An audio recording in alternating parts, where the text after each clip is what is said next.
افریقہ کا ایک قافلہ پنجاب کی فیملی تو امام کی زیارت کے لیے گئے. فرماتے ہیں چیکنگ پوسٹس بہت زیادہ تھی، قافلے کو بار بار روکا جاتا تھا، ان کی گاڑی کو چیکنگ ہوتی تھی. اس خاتون کا ایک 7 سال کا بیٹا تھا. پولیس والوں نے کہا آپ چیکنگ کروائیں، آپ کا بیٹا گاڑی میں سو رہا ہے، سوتا رہے. بیٹا سوتا رہا. یہ خاتون چیکنگ کروا کے واپس آئی، بیٹا سو رہا تھا. جا کر ان کی گاڑی نجف پہنچی. کہتے جب بیٹے کو اٹھانا چاہا تو بیٹا اٹھ نہیں رہا تھا. فوری ہاسپٹل لے گئے، ہارٹ بیٹ چیک کی، یہ بچہ مر چکا. اس کی ماں بہت روئی، ایک ہی بیٹا. جنازہ ہوا، نماز ہوئی، اس کو جا کر وادی السلام میں دفن کر دیا. اب گھر والوں نے اس کی ماں کو کہا بھائی چلو مولا علی کی زیارت کو. کہا میں نہیں جاؤں گی، میرا بیٹا چھن گیا. ہوتا ہے نا، کبھی زیارت پہ جائیں، جن کے بچے سخت ہو جاتے ہیں، مر جاتے ہیں، ناراض ہو جاتے ہیں اہل بیت سے. چھن لیا. یہ خاتون مولا علی کی زیارت پہ نہیں گئی، کہا میرا بیٹا امام نے چھین لیا، میں نہیں جاؤں گی. قافلہ چلا کربلا، سارا قافلہ امام حسین کی زیارت کو گیا. اس خاتون نے کہا میں نہیں جاؤں گی، میرا بیٹا حسین نے چھین لیا، میں کیوں جاؤں؟ ایک ہی تو بیٹا تھا، میں زیارت کرنے کے لیے آئی تھی، مولا نے کچھ دیا نہیں، اوپر سے میری اولاد مجھ سے چھین لی. نہیں گئی. فرمایا آخری 2 دن بچے. لوگوں نے کہا بھائی عباس کی قبر پہ چلو، جا کر دعا مانگو. کیوں یہاں پہ رو رہی ہو؟ رو رو کے کہتی ہے نہیں، یہ باب الحوائج ہے، اگر میرے آقا ہے تو میرا بیٹا مجھے پلٹا دیں. ایک ہی بیٹا تھا عباس نے، وہ میرا بیٹا چھن گیا. اگر ہیں باب الحوائج مجھے میرا بیٹا واپس کرے. نہیں گئی. کہ آخری دن کچھ ہی گھنٹے بچے. ماں نے کہا بیٹی تھوڑی دیر کے لیے چلو، بے ادبی ہے، بے احترامی ہے، کربلا آئی ہو زیارت کے لیے، ایک بیٹا چھینا دوسرا دے دیں گے، انہی کی امانت تھی، انہوں نے لے لیا واپس.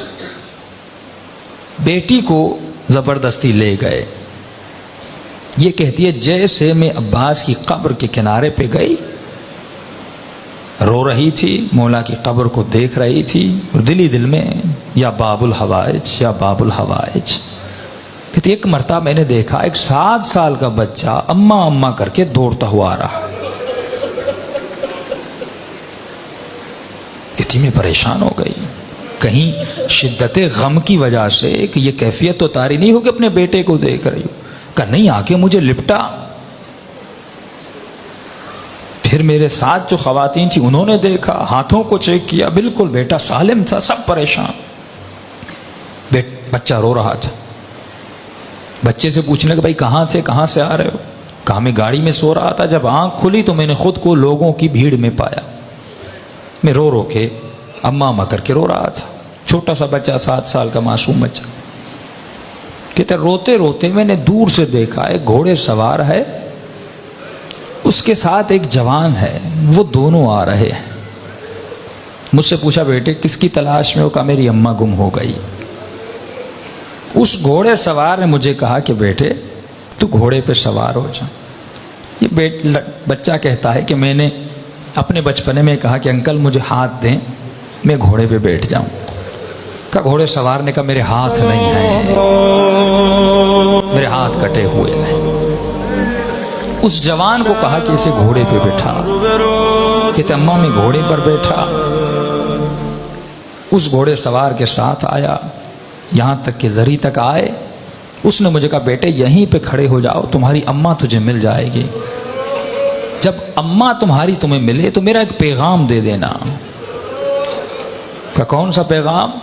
کہ اپنی اماں کو کہنا کہ ہم سے ناراض مت ہوا کریں.